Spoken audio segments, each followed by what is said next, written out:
Hello, my name's Brian. I'm one of the owners of Enchanted Talavera, and this is Jordan. He's our warehouse manager who is responsible for making sure all of your guys' items arrive safely. So he is in charge of safely packaging very fragile items like this to make sure that you don't get a box full of broken pieces.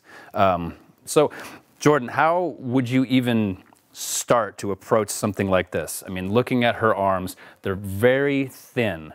There's so many little points that could break if something like this had an impact. So where do you even start? What materials do you use? Where do you start? Well, you kind of nailed it. I mean, I start with the most fragile parts, which would be the rib cage, the arms, and just try to make sure they're cushioned. You know, wrap some newspaper around it.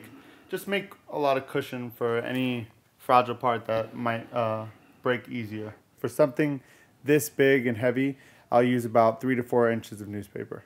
Then after the newspaper, we put these white foam sheets all around the newspaper.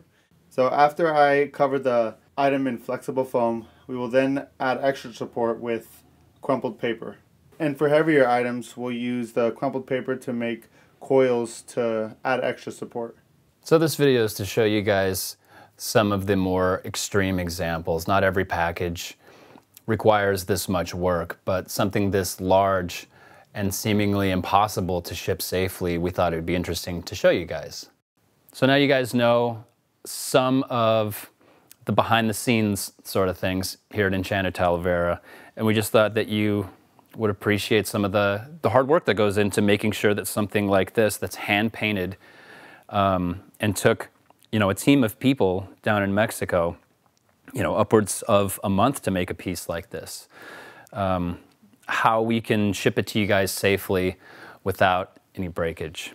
So anyways, thanks for watching, and we'll see you on the next video.